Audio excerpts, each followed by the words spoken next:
시간이 되어서 인류 문명의 패러다임에 대한 탐구 제66차 세미나를 시작하겠습니다. 오늘 주제는 인공지능과 인류의 미래 문명이 되겠습니다. 그동안 생성형 인공지능, 또 인공지능과 인문학 등에 관한 세미나를 개최해 왔습니다. 오늘은 인공지능에 관한 종합적, 총체적 전망을 논의하는 자리가 되겠습니다. 먼저 양해 말씀 한 가지 드려야 되겠습니다. 오늘 발표하기로 한 그 홍익대학교 윤백열 교수님께서 갑자기 몸이 불편하셔가지고 병원에 입원하는 상황이 발생했습니다. 아유, 저런. 예, 마침 이제 그저께 발표문은 제출해 놓은 상태여가지고 오늘 불가피하게 강학순 교수님께서 윤백열 교수님의 그 논문을 대신 좀 발표하게 되었습니다. 강 교수님께 감사드리며 그럼 발표를 시작하도록 하겠습니다. 이 제목은 아시다시피 인공지능과 인류의 미래 문명인데요. 예, 그대로 읽도록 하겠습니다.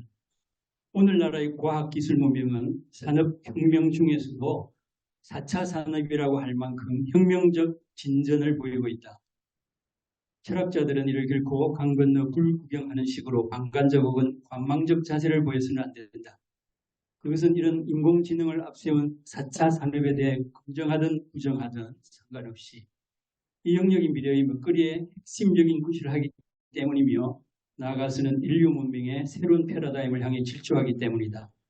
더욱 중요한 이유는 이러한 인공지능과 4차 산업이 유토피아든 디스토피아든 인류의 운명이 될 수 있다는 데 심각성이 놓여 있는 것이다. 인류의 운명이 되는 곳에 철학도 이를 결코 외면하지 말고 함께 해야 한다. 그리고 오히려 철학은 인공지능과 깊이 연결된다는 것을 본서구를 통해 드러내고자 한다. 철학이 인공지능과 깊이 관련된다는 사실을 아마 철학에 관심이 없는 한국의 과학자들과 정치가들만이 잘 모르는 것으로 보인다.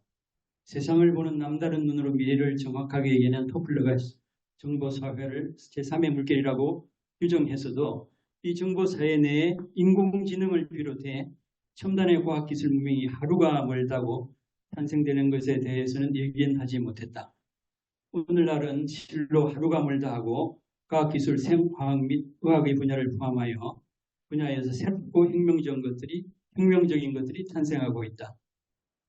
근대 계몽주의가 세계의 탈미신화와 비신화화를 부르짖고 이를 주도하는 서구 합리주의를 승리의 주역으로 극찬했지만 그러나 호르크하이머와 아도르노의 계몽의 변증법은 합리성과 과학의 바탕을 둔 계몽이 신화나 미신을 몰아내었지만 결국 자신이 이 자리에 올라 앉았음을 밝혀주고 있다.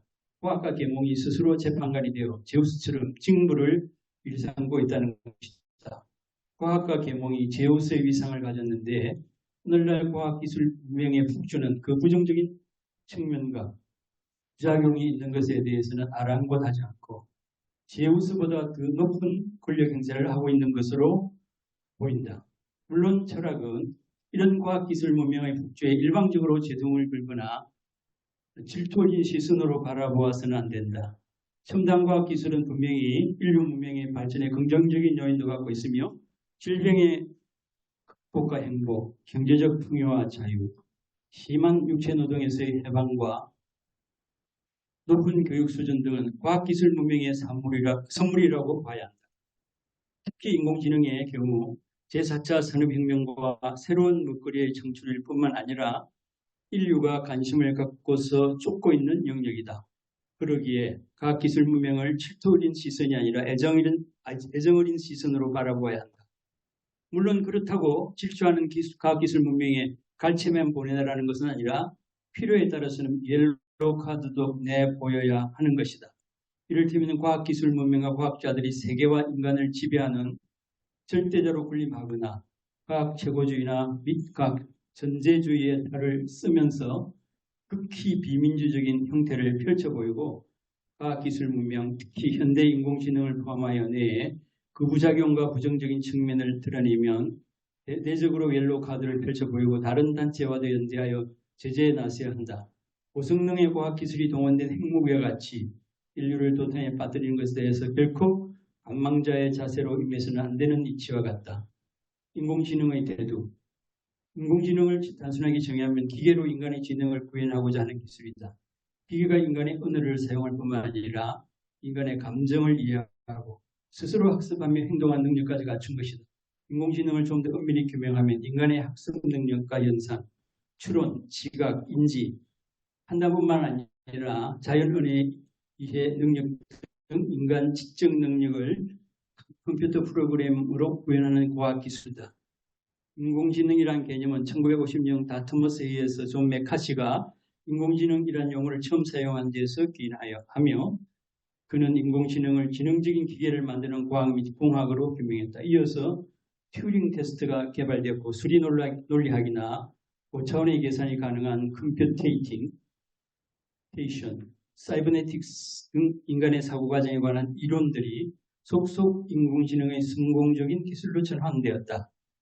1980년대에 인공신경망 연구가 확산되었고 이어서 데이터만 주어지면 학습할 수 있는 신경망 연구가 진행되어 인공신경망 알고리즘인 퍼셉트론이 등장하였고 뒤이어 이를 이어 발전시킨 다층 퍼셉트론이 개발되었다.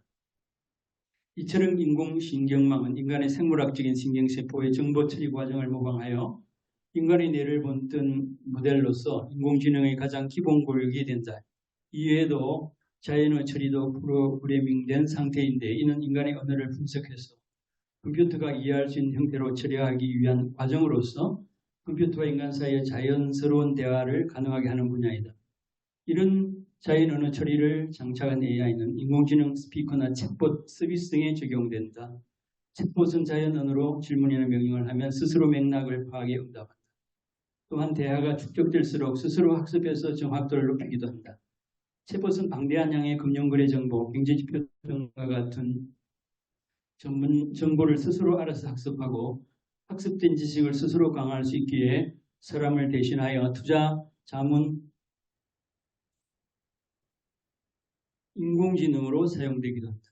오늘날 인공지능의 주요 응용 분야로서 자율주행에 깊이 관련된 컴퓨터 비전, 또 빠른 속도로 발전되어 고성능의 자율주행차를 생산하기 위한 각국의 각축전이 대단하다. 영상 처리를 통해 인간의 시각을 실시간으로 이해하고 표현하기 위한 분야가 컴퓨터 비전인데 이는 로봇으로 수집된 영상 정보를 통해 인지, 분석, 판단 등을 가능하게 하며 인간의 눈의 기능을 기계에 접목시켜 실시간 자율주행이 가능하게 한다. 또 로봇공학은 인공지능이 집대성된 영역인데 로봇 설계와 제작에서부터 인지, 추론, 판단 능력과 같은 인간이 소유한 기능을 접목하는 분야이다. 인공지능 로봇과 바이오 컴퓨터는 당장 제4차 산업혁명의 분야로 활용되어 국제 간의 경쟁이 뜨거워진 상태이다.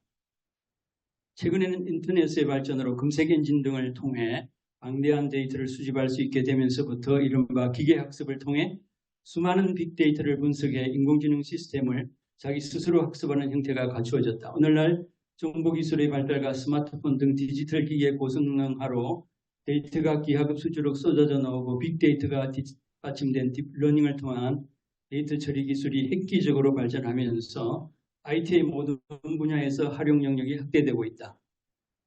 이러한 발전이 4차 산업혁명을 더욱 자극하고 있다. AI 기술은 다양한 산업에 적용되어 활용되며 사회와 경제 전반에 걸쳐 변화를 일으키고 있다. 간단한 유통산업에도 이를테면 맞춤형 제품 광고, 넷플릭스, 디즈니, 플러스 등 OTT 서비스의 작품 추천 방식은 우리 생활 가까이에서 목격할 수 있는 인공지능이 깊이 대입되어 있다.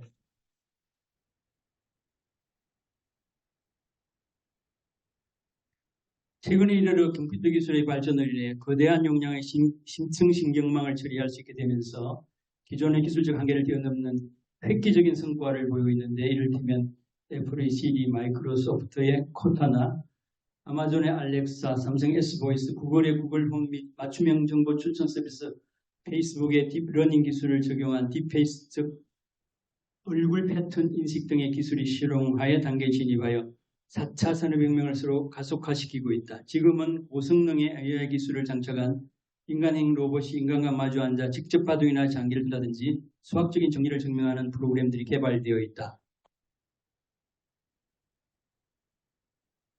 그런데 AI는 그 진화에 따라 약한 인공지능과 강한 인공지능으로 구분하기도 한다. 전자는 스스로 사고를 하여 문제를 해결할 수 있는 능력이 없는 컴퓨터 기반의 인공지능을 말하는데, 구글의 알파고, IBM의 왓슨 등이다.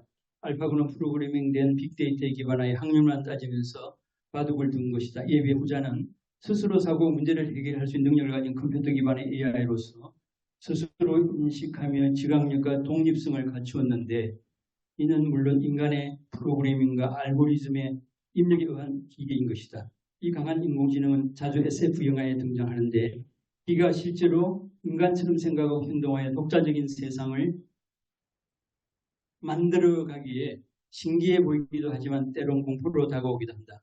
그런데 인공지능에 대한 기술 개발에 대한 인간의 욕망은 강한 인공지능의 수준에서 만족하지 않을 것으로 보인다. 특히 과학자들의 호기심과 욕망에는 제동장치가 없을 것으로 보인다. 그들에게는 대체로 신기술의 부작용에 대한 염려보다는 자신들의 재능, 과시욕이 앞선다. 프랑스의 철학자 자크 엘로를 인용하여 손하철 교수는 인간의 통제를 벗어난 기술을 다음과 같이 지적한다. 인용입니다. 현대기술 사회에서는 모두가 효율성의 법칙에 복종하기 때문에 기술의 발전이 사실상 인간의 통제를 벗어나게 되었다고 진단하고, 이를 기술이 자율적이 되었다는 말로 표현합니다. 인용입니다. 자크 엘러가 유사한 경고는 하이데가에게서 볼 수 있다. 그에 의하면 인간과 세계는 과학기술 문명의 지배에서 벗어날 수 없는 운명, 계식이라고 하죠. 처할 것이며, 과학기술 문명이 절대 지배자의 찬이라고 합니다. 즉, 과학기술은 인간과 세계 위에 군림하여 인간과 세계를 자유로 구성하는 것이다. 과학기술은 이제 자신의 의지로 현실을 열어 밝히며 온 우주에서 지배권을 쟁취하여 세계든 전 지구든 자연이든 동식물이든 그 무엇이든 지구 밖의 우주 공간의 영역까지도 존재자의 고유성과 독자성 및 자율성을 박탈하고 피가 없는 생필품 공급원으로, 자원으로, 원자재로, 부품으로 취급하여 끊임없는 도발적 요청을 하고 있는 것이다. 그래서 현대의 과학기술은 모든 것의 척도가 되고 절대규범으로 군림하게 된 것이다. 이런 현대기술은 그러나 인류와 세계의 역사적 운명이 된 것이다. 인공지능의 개발자와 과학기술의 문명의 발전에만 매달리는 전문가들은 인간 수준 인공지능이나 공룡 인공지능에만 머물지 않고 소위 슈퍼 인공지능의 탄생을 위해 이를테면 지능지수가 인간보다 100, 1000배 혹은 그 이상의 뛰어난 능력을 갖춘 AI를 만들려고 온갖 노력을 쏟아부을 것이다. 이 지점에서 많은 사람들은 과학기술 발전에 대한 열광보다는 오히려 두려움에 사로잡힐 것으로 보인다. 과학기술이 더욱 교묘하게 인간을 억압하는 도구가 되기 때문이며, 기계가 지성과 지능 및 감성을 포함한 인간의 모든 능력을 능가하는 것에 대한 두려움이 존재하기 때문이다. 인간의 위상은 실로 기계와 비교되면서 자동적으로 인공지능이 탄생된다면 세상은 인공지능의 개발자들에게 영웅이나 천재라는 칭호를 붙일 뿐만 아니라 그 개발자들은 천문학적인 돈을 버는 것은 기본이고 온갖 명예와 칭찬이 쏟아질 것이다. 인공지능의 개발자가 개발해 놓은 기술을 신속하게 산업으로 옮기는 이도 저 개발자들의 버금가는 영예와 특권을 차지할 것이다. 제4차 산업혁명으로의 성장 과정에서 신기술은 그 자체로 선으로 받아들여지고 국가로부터 보호를 받게 될 것이기 때문이다. 이러한 과학기술이 국제적인 기술 경쟁의 대상과 가시적인 발전의 양상으로 받아들여지기에 이런 기술의 결과가 인간의 삶에 어떠한 영향을 미칠 것인데 저는 아예 하찮은 문제로 취급된다. 오늘날 국가가 주도하는 과학기술 관련 프로젝트와 R&D들은 특히 선진국과 강대국의 대열에 끼어들려는 나라들의 경우는 더욱 심하다. 이런 과학기술이 인류에 대한 공헌이 아닌 경제적인 이익 산출에 모든 영향을 쏟고 있는 실정이다. 이러한 과학기술 문명 승부엔 어떤 비관주의나 비판도 허용되지 않기에 과학기술 문명 전체주의가 은닉되어 있다. 또한 오늘날 같이 무역전쟁이 극심한 시대에 첨단의 AI 기술은 국제 경쟁력과 자본 축적 및 국방력 증강에 효율적 기여를 한다는 명목으로 더 숭배받을 것이며, 이에 비해 철학과 인문학 영역은 실질적 기여에 무관하다고 더 냉대받을 것이다. 그런데 저런 슈퍼인공지능의 기계 앞에 나서길 인간은 오히려 기피하고 공포와 불안에 휩싸일 수도 있을 것이다. 이 괴물 같은 기계의 의도나 오작동과 같은 것을 모르기 때문이다. 뒤이어 이런 슈퍼인공지능에 대한 부정적인 측면도 슬슬 노출되기 시작할 것이다. 이 기술이 악용되지 않으리라는 보장이 없을 것이기 때문이다. 이를테면 보이스피싱이나 온갖 형태의 금융사기에 동원될 수도 있을 것이고, 드론을 이용해 군사용으로 쉽게 사용될 것이며 정적 제거에도 개입할 것이다. 어쩌면 인공지능에 의한 대재앙이 여기저기서 일어날 수도 있을 것이다. 인간은 문명의 창조자의 동시에 피지배자이지만 이제 인간 자신이 만든 문명 앞에서 불안과 공포의 삶을 살게 될 것이다. 과학기술 문명의 발전에 대한 철학의 기여.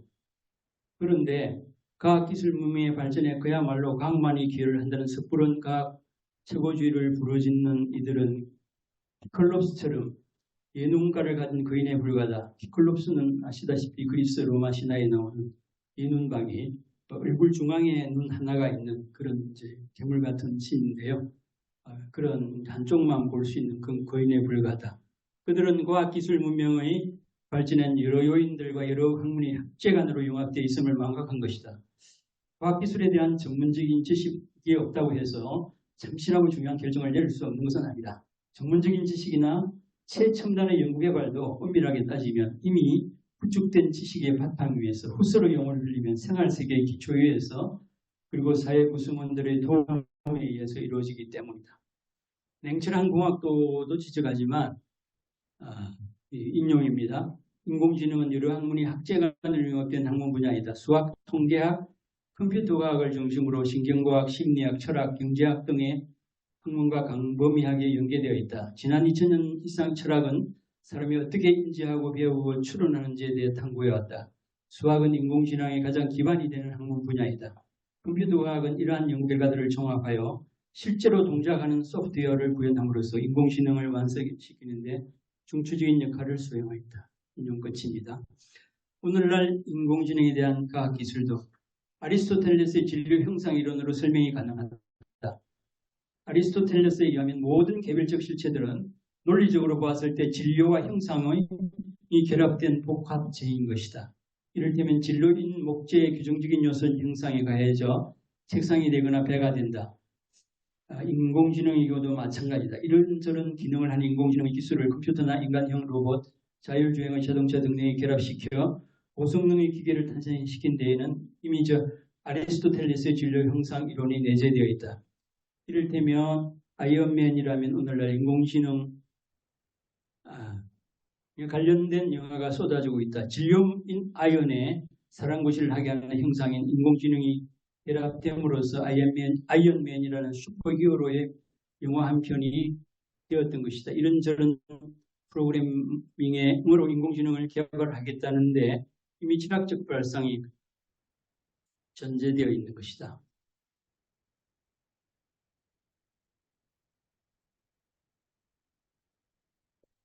거의 반것 같습니다. 인공지능은 끊임없이 인간을 모방하는 기기이지만 완벽하게 모방한다고 규명하기는 어렵다. 스튜어트 러셀은 인공지능을 다음의 네 영역으로 제시하였다. 인간처럼 생각하는 시스템, 인간처럼 행동하는 시스템, 이성적으로 생각하는 시스템, 이성적으로 행동하는 시스템. 그런데 인간의 생각과 행동이 이성적으로만 생각하고 행동하는 시스템인 것은 아니다. 말하자면 이성만으로 철학하는 것은 아니기 때문이다.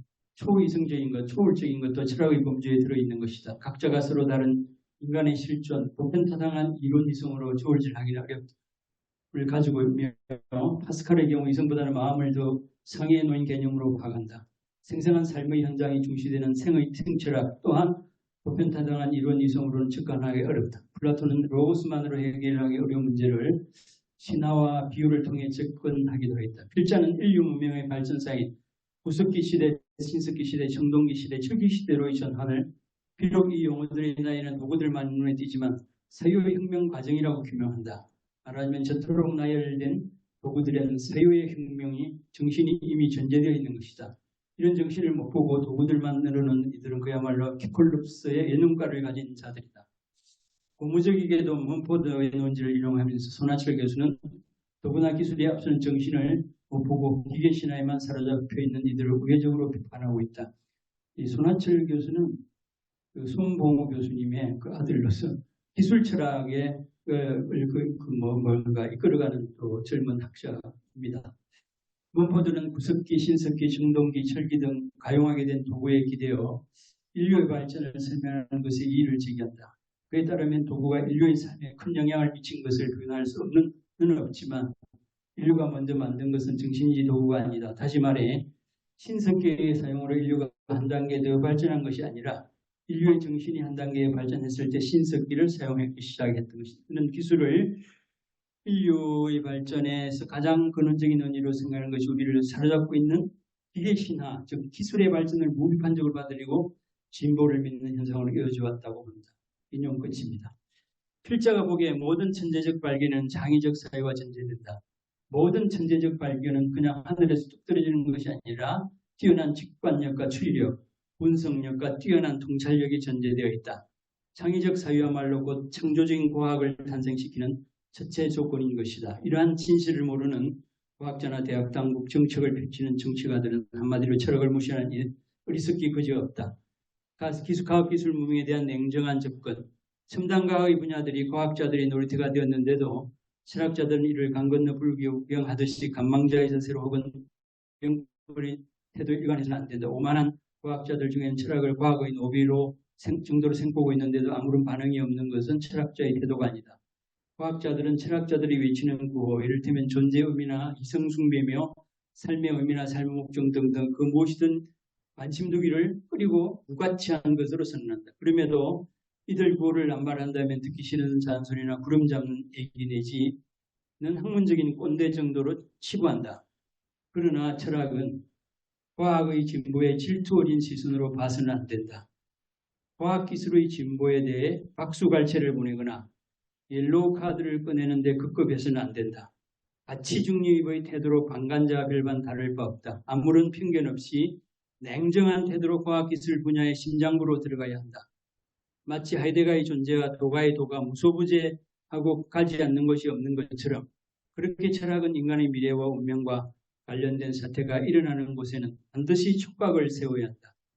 현대인은 과학기술 문명과 마치 운명적인 관계인 것처럼 운명이고 지배하고 또 지배받으면서 살 수밖에 없는 처지에 놓이게 되었다고 김성한 교수도 이와 유사하게 인용입니다. 이제 인간은 개인의 자발적 의지와 상관없이 지구촌 공동운명체의 일원으로서 첨단 과학기술 문명의 패스트트랙에 올라타게 되었다. 인용 끝입니다. 또 한다. 철학 분야 내에서도 과학철학이나 과학기술 철학의 분야에서 적극적으로 과학기술 문명에 개입해야 한다. 그래서 과학기술 철학이 할 일은 무엇인가? 과학기술이 인류를 위한 것이라면 적극적으로 긍정해야 할 뿐만 아니라 적극적으로 동참해야 한다. 이를테면 코로나 팬데믹에서의 백신 개발과 같은 것이다. 인류 역사에서 무공해 과학의 분야를 개척하여 인류 문명을 한 단계 끌어올린 철학자들도 많다. 이를테면 피타고라스의 피타고라스 삼각형, 데카르트의 함수론, 라이프니츠의 미적분학, 파스칼의 확률론 등이다. 그렇게 정보사회와 과학기술 문명 및 인공지능의 분야까지 깊숙이 개입해야 하는 것이다. 인공지능과 4차 산업혁명. 오늘날 인공지능 분야는 미래의 먹거리라는 명목으로 급속도로 산업 분야와 접속하고 있다.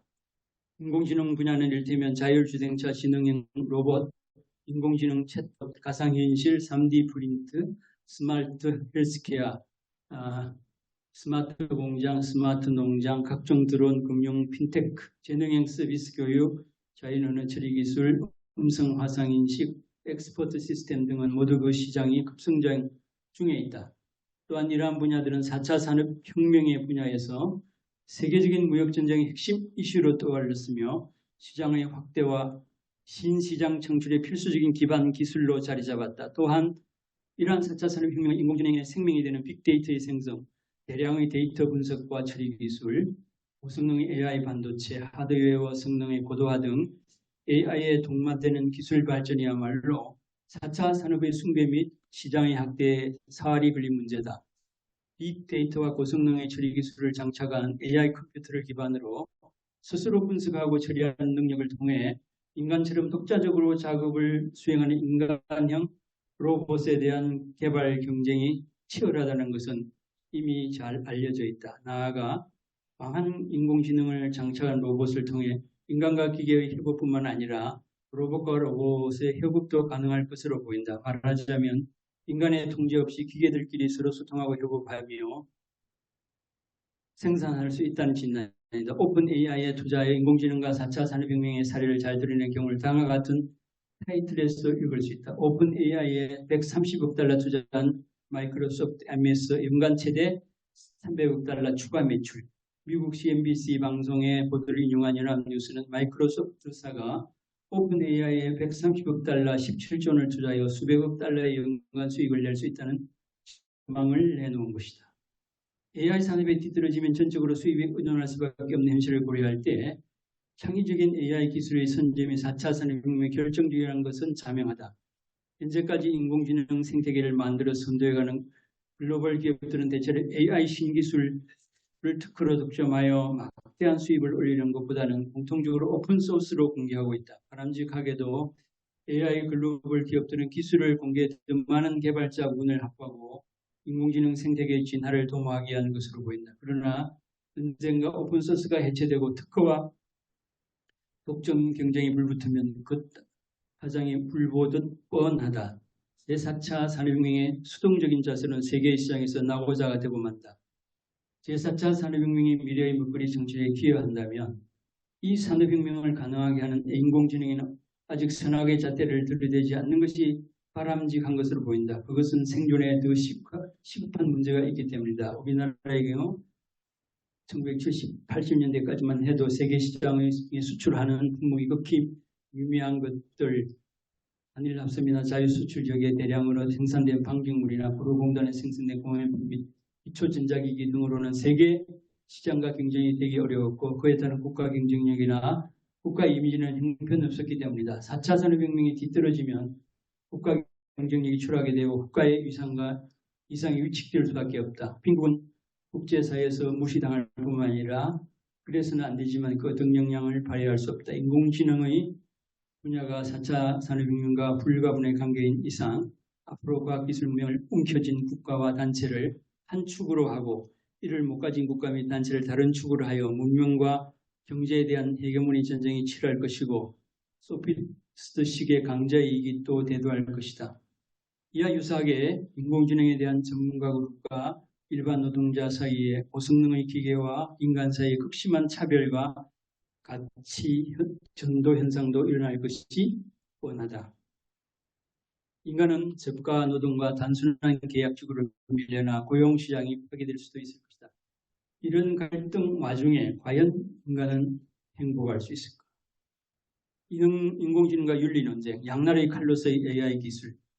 지난 2023년 11월 1일에는 AI 파국적 위험 맞게 협력이라는 슬로건으로 미국, 영국, 유럽연합, 중국 등 세계 28개국뿐만 아니라 이 인공지능 분야의 전문가들, 이를테면 알파고를 개발한 구글 딥마인드의 데미스 흐사비스 올 CEO, 올 6월 AI 벤처 기업 XAI를 설립한 일론 머스크 테슬라 CEO, 챗GPT의 아버지를 부리는 샘 올트만 오픈 AI CEO, 마이크로소프트의 CEO인 브래드 스미스 등 세계적 정보기업의 수장들이 대거 참석하여 이른바 AI 안전 정상회의를 영국 브레틀리 타크에서 가졌다. 이 모임의 본질은 인공지능에 의한 국제적 위험을 막도록 협력하자는 것이다.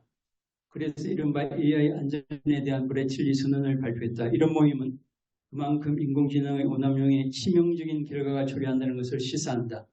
특히 최근에 개발된 GPT 등 생성의 인공지능이 그 속도로 발전해 일상적인 경제, 사회 생활은 물론이고 국가의 안보 등에도 위협이 될 수 있기 때문이다.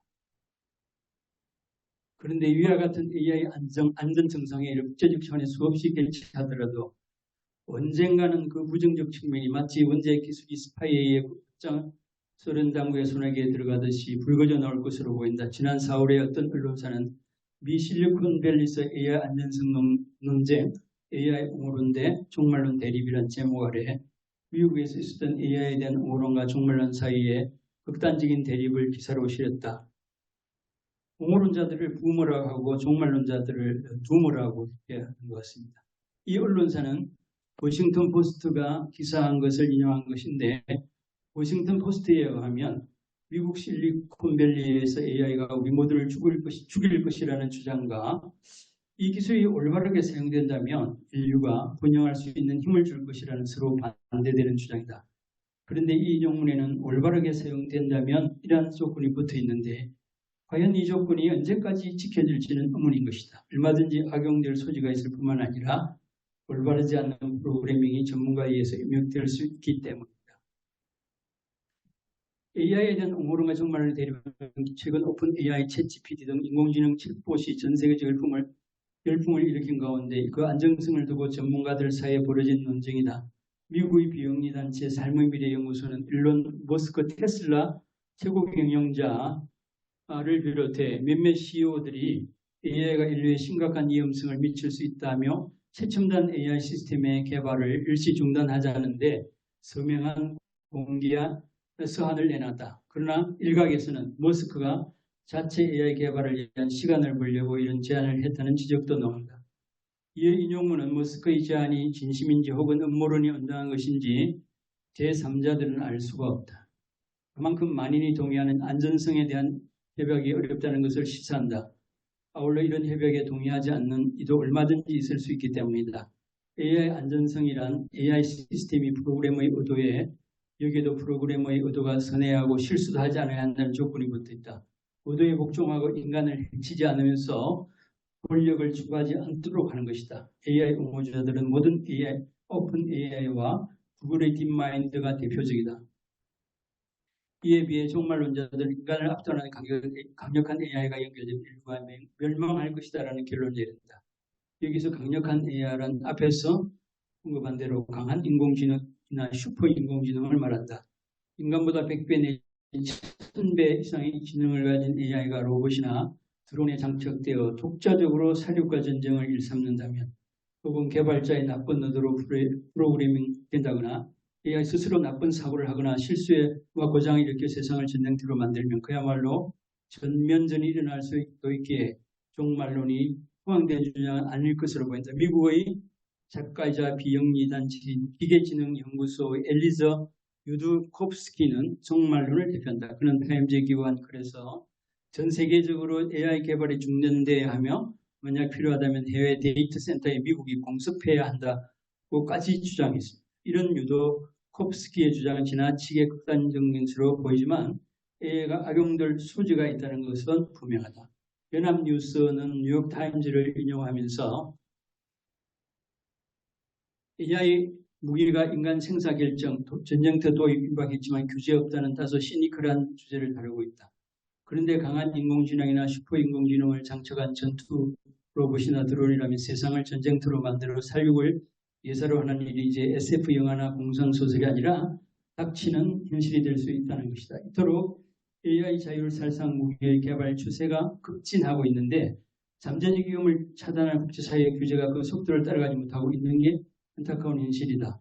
인간의 허락도 없이 킬러 로봇이나 드론이 날아다니며 살육을 일삼는다면 통제불능의 상태가 도래할 것이다. 이제 AI 자율살상 무기에 대한 군비 경쟁은 불가피한 것으로 보이는데 이런 무기는 핵무기와 달리 개발 비용이 비싸지도 않고 대량 생산 또한 가능하기에 더욱 위험한 것으로 보인다.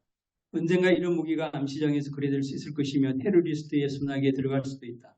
그런가 하면 이런 무기가 독재자나 군부에 들어가 정적 제거와 인종 학살에도 사용될 수 있음을 부인하기 어렵다. 이토록 첨단의 AI 기술이 종말론과도 관련된다면 이 과학기술이야말로 행복과 불행, 유토피아, 디스토피아가 될 수 있는 양날의 칼일 수밖에 없다. 그러기에 이 AI에 대한 각 기술만으로는 결코 인간이 행복에 이를 수 없고 그 우정 요인을 완벽하게 제거할 때만 과학기술 문명이 인간에게 제공하는 게 대체로 그렇듯 조건부로 행복에 이를 수 있다는 결론이다. 그러기에 과학기술 문명이 인간의 모든 문제를 해결할 수 있을 것이라는 근대 계몽주의적 발상 일종의 과학기술에 대한 우상숭배에 불과하다. 멀쩡한 세상사에도 AI에 의한 부작용과 사고가 자주 일어난다. 잘못된 알고리즘과 프로그래밍에 의해 인종차별이나 성차별이 har겨질 수 있으며 특히 진짜보다 더 진짜같이 조작된 가짜뉴스는 강속도로 퍼져나가 혼란을 일으키는데 이는 음모꾼들의 노림수이기도 하다. 이토록 가짜뉴스 혹은 조작뉴스에 AI 모델이 가담되어 정보 생태계를 파괴할 수 있는 위험으로 도사리고 있다. 사기와 조작을 마치 사실인 것처럼 속이는 작업도 인공지능이 용이하게 하는 것이다. 이런 부작용들을 어찌 인공지능 사용자의 양심에만 맡길 것인가? 최근에 연합뉴스는 2회에 걸쳐 가짜뉴스 AI 공습이 한 특집을 실었다. TV 화면에서는 러시아, 우크라이나 종전 합의의 제목을 싣고서 러시아는 조건 없이 우크라이나에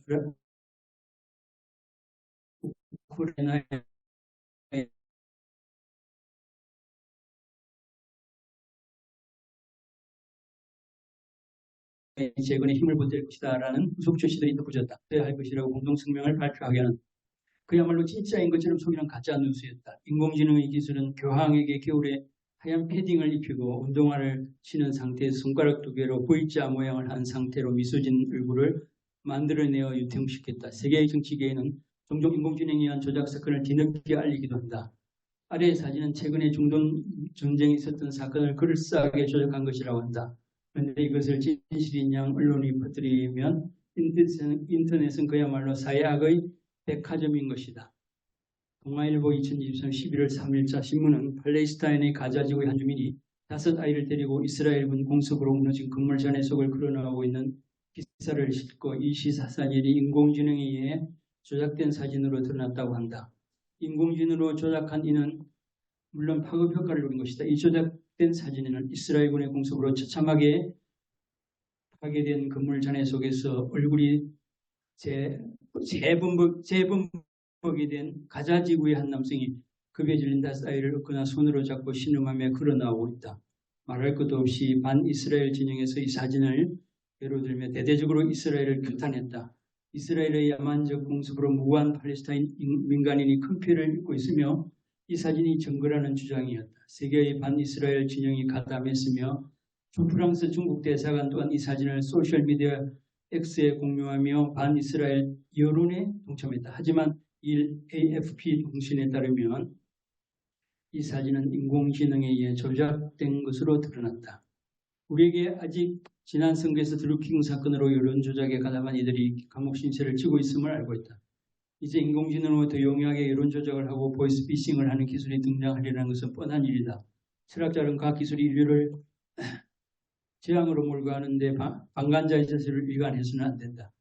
국가적 단위로 나아가 유엔의 단위로 대체해야 하며 레드카드를 보이고 음악에 처벌해야 한다. 그런데 과학기술 문명이 인류의 문명을 어둡게 하거나 파멸로 몰아갈 때는 결코 침묵해서는 안 된다. 이때는 단순한 입장 표명 정도로 그쳐서는 안 되고 학술단체는 말할 것도 없고 국가의 차원에서 제재에 개입해야 한다. 원래 과학기술 문명은 대부분 부작용을 깎아서 탄생하기 일수다. 에디슨이 영화를 발명할 때도 생생한 현장교육의 장점만 생각하고 온갖 선정적인 것들, 폭력인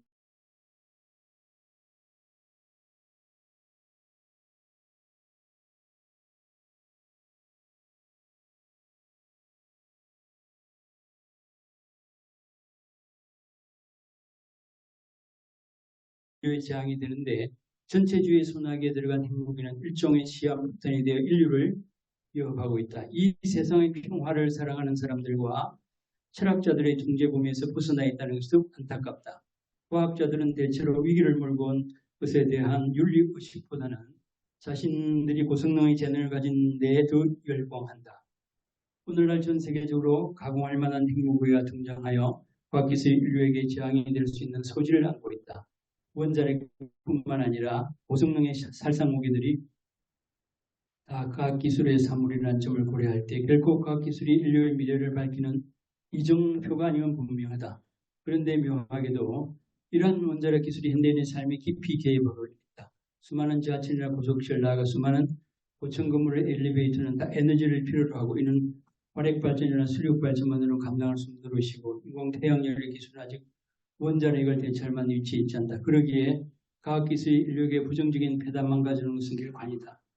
현대인은 그가 아무리 과학기술과 문명을 부인한다고 해도 과학기술과 문명을 예면하며 살 수는 없다. 의학의 발전을 통해 질병을 치료하거나 농기구 등의 발전으로 노동의 수고를 들거나 인공위성을 통한 기상과 정득 수없이 긍정적인 측면도 음존하는 것이다. 박이문 교수는 문명의 위기와 생태학적 위기의 처방으로 나쁜 과학기술을 낳지 않는 인간의 태도를 부각시킨다. 그가 진단하듯이 과학기술은 결코 액면 그대로 부정적이지 않다. 과학기술은 그러한 기술을 낳는 과학적 지식 및 그것을 수행하는 인간의 태도와 연루되어 있다는 것이다. 위기에도 미래를 바라보는 과학자의 윤리적 해안이 전제된다. 만약 진실되게 인류의 진보를 가져오는 지식을 낳는다면 그것이 그야 택할 것이 아니라 장려해야 할 사항인 것이다. 그러기에 엄격하게 고찰하면 문명의 위기의 근원적 원인은 과학기술이나 과학지식이기보다는 그러한 과학기술과 과학지식을 어떤 목적 달성에 위해 사용하는가 하는 인간의 지혜와 선택의 문제인 것이다. 박이문 교수가 예로 들듯이 양자역학이나 일반 상대성 원리와 원자탄을 만드는 기술이나 첨단 기술, 나아가 전자통신기구를 생산하는 기술에 다 같이 사용되는 것이다. 따라서 우리에겐 인류를 위하는 긍정적인 방향의 기술을 선택한 지혜가 중요한 관건이 되는 것이다. 오늘날 유전과학도 이와 유사하다. 한쪽은 인류의 불치병 치료와 같은 긍정적인 방향으로 나가는가 하면 유전자 조작 등을 이용해 우려가 되는 부정적 결과를 가져올 수도 있는 것이다. 문제는 지혜로운 선택이고 엄격한 감독인 것이다. 인공지능 분야도 여기에서 예외될 수가 없다. 그런데 오늘날의 인공지능은 어떤가? 이를 개발한 이들은 인공지능 분야를 마치 금달걀 낳는 달걀로 혹은 마치 들쥐떼를 몰아내는 마술필이나 되는 것처럼 인류의 재앙을 몰아낼 거라는 청사진을 펼쳤지만 여기에도 교묘한 부조항이 있을 뿐만 아니라 원남용일 경우 치명적인 결과를 초래한다는 것이 전 세계적으로 알려져 있다. 그것은 굳이 전문가 아니라도 그 위험을 감지할 수 있다. 이를테면 인공지능 로봇 개발자에 의해 편향된 정보가 주입된다면 말하자면 남녀차별이나 인종차별, 이 종교차별과 같은 편향된 알고리즘이 삽입된다면 인공지능 로봇 또한 개발자가 프로그래밍한 대로 작동하는 것이다. 여기서 두 가지의 철학적인 문제가 불거진다. 첫째는 인공지능도 인간의 프로그래밍에 의해 작동하고 생각하므로 이런 기계의 기능을 인간과 같은 인격자의 차원으로 볼 수 없다는 것이다. 그야말로 인간인 것처럼 작동하고 쇼를 펼칠 뿐이다. 거기서 피도 영혼도 도덕적인 일을 할 수 있는 양심이나 자유의지도 없다. 그러기에 인공지능의 광신자들이 인공지능이 인간을 뛰어넘는다거나 이와 유사한 표현을 쓰면 그것은 잘못된 범주 오류이다. 오직 특정 영역에서는 인간의 능력이 뛰어넘을 수 있다고만 규명해야 한다. 불천의 인공지능도 인간 주체인 개발자에 의해 자도되므로 칸트의 이성철학과 후설의 현상에서 사유를 책임을 묻는 주체가 문제가 된다는 것이다. 그럼에도 불구하고 이를 마치 이계의 손님처럼 혹은 천사나 신처럼 여긴다면 인간의 본분을 망각한 처사이고 이를 사회적으로 과대선전하면 이는 과대망상증에 걸린 사람이 생태계를 교란하는 것을 따릅니다. 인간과 인간의 프로그래밍에 의해 작동된 인공지능 사이에 그런 엄연한 차이가 있는데도 오늘날의 사회적 분위기는 이런 기계를 우상숭배하듯이 하고 있다는 것이다. 마지막 장입니다. 맺는 말.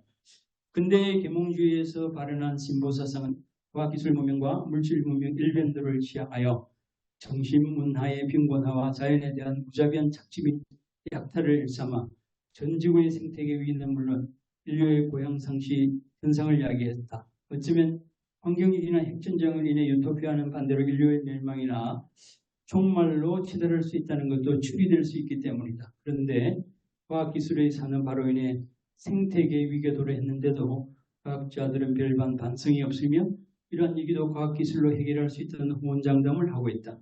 물론 과학기술이 동원되어 환경위기를 막는 데 일조를 할 수 있겠지만 이것만으로는 의미도 없다는 것을 박이문 교수는 잘 지적하고 있다. 아마 병렬 선생은 아마 이 박이문 교수님의 그 생각에 동의하는 것 같습니다. 인용입니다. 자연의 생태계가 파괴되어 수많은 종의 동물들이 멸종되어 가고 인간의 존속 자체만으로도 큰 위기에 처해 있다.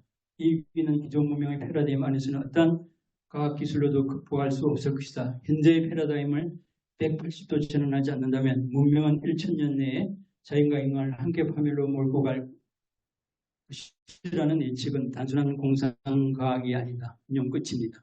필자는 정보사회의 새로운 유토피아 혹은 아무런 디스토피아냐 에서 정보사회와 과학기술 문명이야말로 인간 주체의 성숙도에 따라 유토피아가 될 수도 있고 또 디스토피아가 될 수 있는, 말하자면 인간 주체들이 이를 어떻게 사용하느냐에 따라 악도 될 수 있고 독도 될 수 있는 파르마콘이라고 타진했는데 인공지능에 대해서도 마찬가지로 여긴다.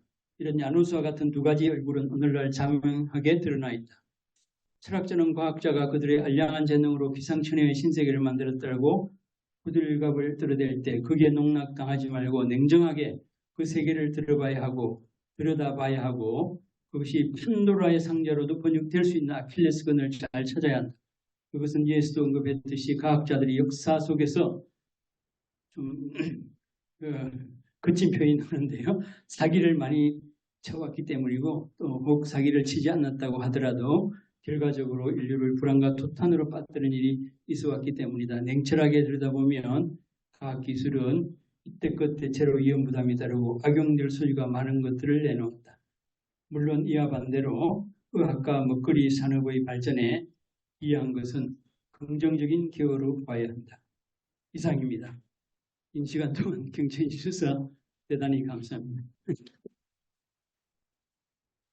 시간이 다 된 것 같습니다. 네.